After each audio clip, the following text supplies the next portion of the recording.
Hello everyone and welcome back to Gaming Droid and welcome back to Marvel Puzzle Quest. I have just gone through the very first bit of the tutorial. I've played this game before, I wanted to show you again, so I've actually reset everything back to the beginning because I wanted to show you what the beginning of the game was like. But I have played this game before. It is a match 3 puzzle combat game, so it uses match 3 mechanics and a hit point mechanic to give you a combat quest using match 3.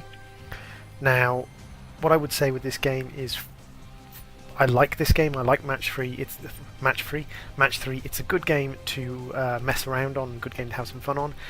But unless you're willing to pay real money, it's a very, very slow progress because the unlocks are very, very, very limited once you get past the very beginning of the game, and they heavily nudge you towards paying for unlocks and paying for upgrades and things. But the game itself is a lot of fun. There is some PvP stuff later on, but you don't have to take part in it. So my reward for this is a chance to win a Storm level 1 card, and I am fighting 3 Brawler Doombots.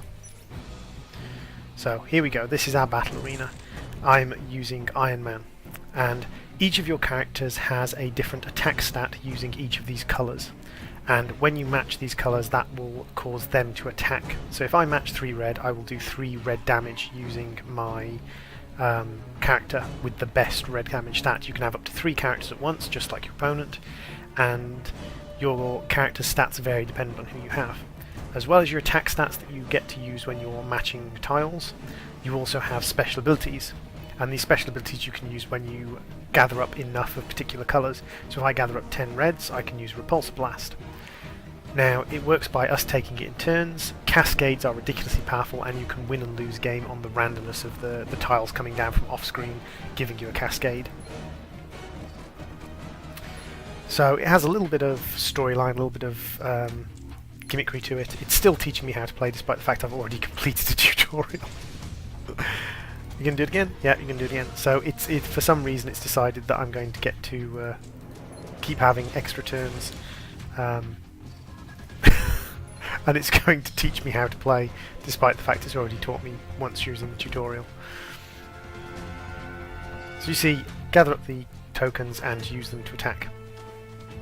So, and now it's actually thrown me into the game, so I'm assuming we're going to be taking it in turns now. If you match 4, you get an extra turn. So it's always worth looking to see if you can get those extra matches in. And for some reason they don't want to attack, so I think these might just be training dummies. See, now I could use my Repulsor Beam, but there's no point because he's almost dead. So instead I'm going to be looking for the best way to match up to gain an advantage. Seeing if I couldn't get these into a position where I could get a 4. Doesn't look like it though. And once he's dead, I will just move on to the remaining one, and I will use my Repulsor Blast. So now he's down, I'll just throw out my Repulsor Blast, and that should either kill him or do most of his hit points. That did an instant kill. So it does come into a tactics element of yay, I got Storm. It comes into a tactics element of when you're going to be using different characters. So here we go, we now have 2 characters, so you'll notice that when I use specific tiles, the ones with the lightning bolts on them, it will be Storm attacking, and when I use the ones with the circles on them, it will be Iron Man attacking. Now, whoever attacked last is the person at the front, so when one of your characters starts to get low on hit points, then you switch to the character with the most hit points by making sure you're attacking with the right colour. And again, it's feeding me large numbers of just clickier ones, which isn't the best demonstration of the game, but okay, yes, I get it. You want me to use my powers.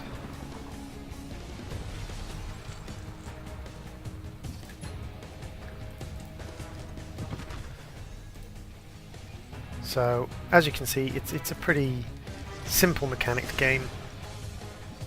And there we go, and you see these will give us extra turns and extra abilities and extra damage when we match up multiples beyond 3.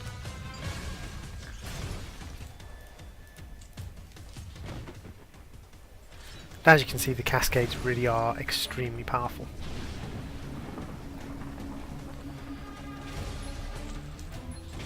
And that's given me my repulsor, which will end the match. Now your opponents have special abilities too, and your opponents can use those special abilities in combat. So when you get to the later stage of the game and you're facing bosses, it sometimes does become a case of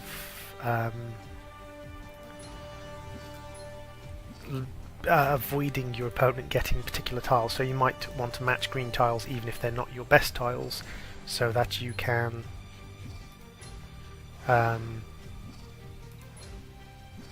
avoid your opponent firing off a powerful ability. So this is the upgrade mechanic. You gain matching cards to ones you already got, matching heroes, and then you mix them in. And here on the roster you can see how much damage he does with each kind. So he does the most damage with yellows and reds. He has a certain bonus when he matches enough together, and he does 2 damage with the other ones. And as you collect covers, you can unlock additional power. So he has Repulsor Blast. If I get another cover, I should be able to unlock Armored Assault. And if I get another cover, or another 2 covers, I should be able to unlock Ultimate Freon Beam. And it's the same with everything, and this is where the having to pay comes in. There's a massive roster of characters. That was a particular kind of Iron Man. There's actually other Iron Mans. So there's, for instance, it's the Spider-Man original, then there's Spider-Man Ultimate and Spider-Man Alternate Universe, and all the different characters come within multiple different varieties. And because of that, it can sometimes end up that you have to spend an inordinate amount of time to upgrade the characters you want to upgrade, and it becomes impossible. So because of that, you're encouraged to spend money when perhaps it's not the best thing to be doing with the income you have. It's perhaps a little bit forced in a way. So this is another mechanic. The enemy's created a countdown tile. I have to destroy the countdown tile before it gets down to 0, and it's given me a nice easy way to do that, which is just do that, and that destroys the countdown tiles and it stops the enemy's special ability going off. Yep, I know I've got to defend myself. And so you just have to try and keep your opponent's special abilities from working out, from being able to cast his special powers.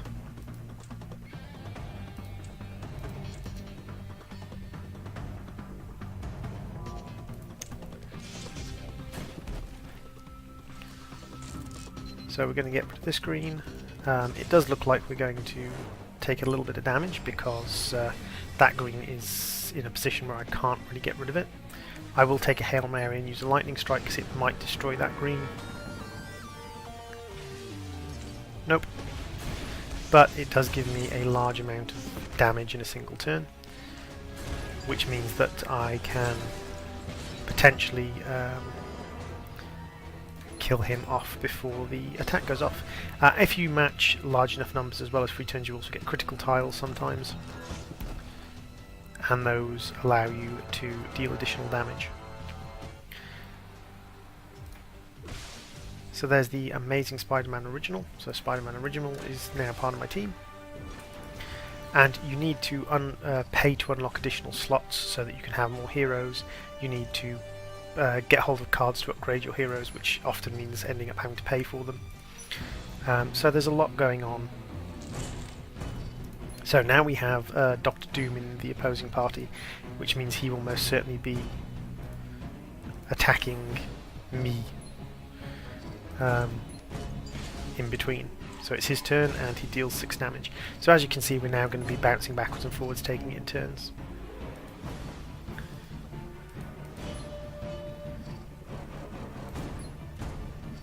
So he has a blue ability, which is Telepathic Strike, and that transforms basic blue tiles into black tiles.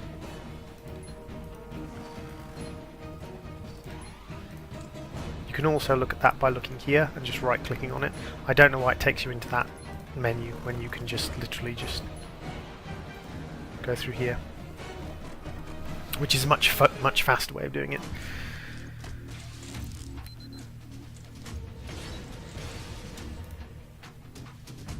So as you can see, certain heroes have certain specialities, certain special abilities, and the AI is reasonably good. They will actively try and keep you from destroying these.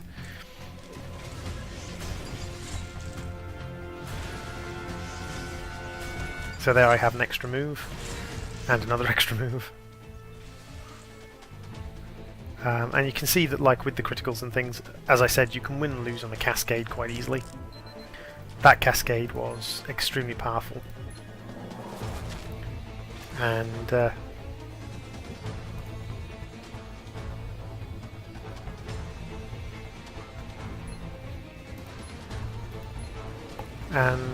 because the extra moves are so powerful and the cascades are so powerful, the game does have an element of significant random chance in it.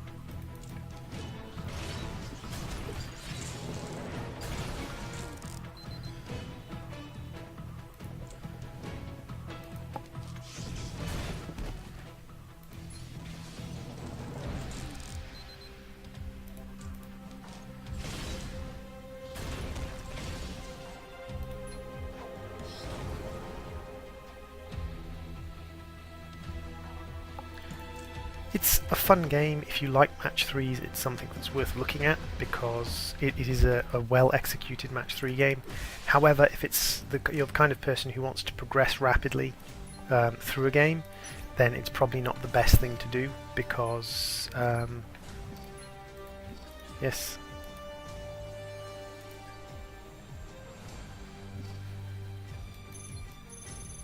Spend my ISO to level up my hero, and leveling up your hero increases the amount of damage. You see his red's gone from 3 to 4, and you spend your ISO on that. You gain ISO through fighting, and you can pay for ISO as well.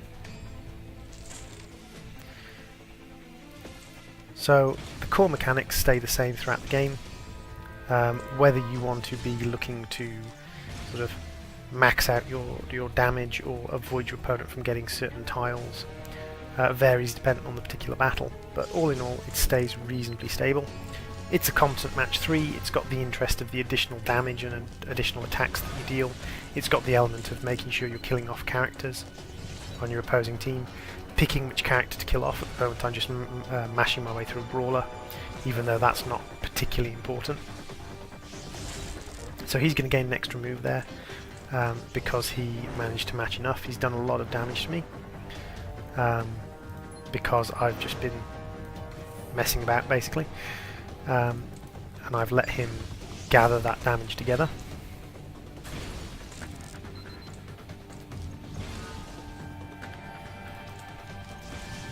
But you can see how planning out doing cascades, making sure cascades fit, and making sure you're getting as many mass damage effects as possible is what's really going to make your game much easier.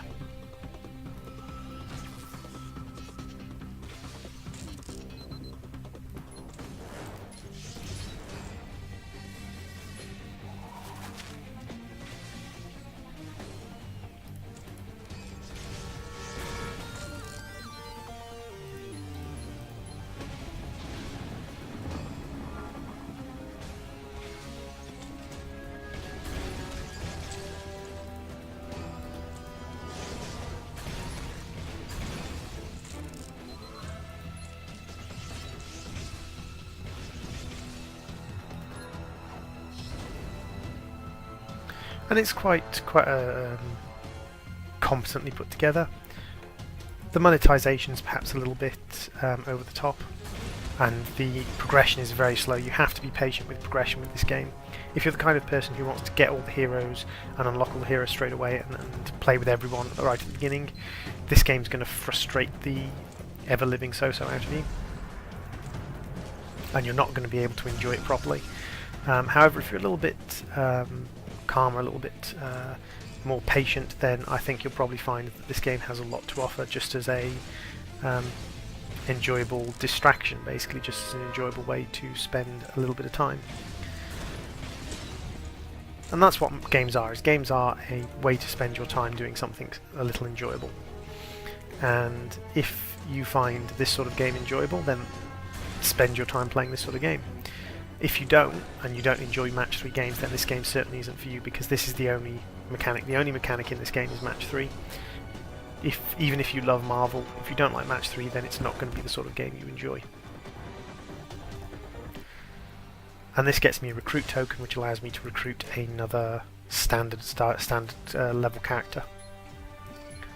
And so this shows you, okay, fine, and it wants me to go through the thing. This is the thing I find very difficult with many free-to-play games, is you are railroaded into doing specific things at the beginning, and it's only once you've done those things to their satisfaction. So these are team boosts. These are again something that they will they will ask you to sort of add in. So we've got Rocket Raccoon, we've got Grunt, we've got a couple of other people, and you can buy team boosts as well. So you can buy a stockpile of red and yellows, things like that. Oh, is it going to actually let me go back? Yes, haha.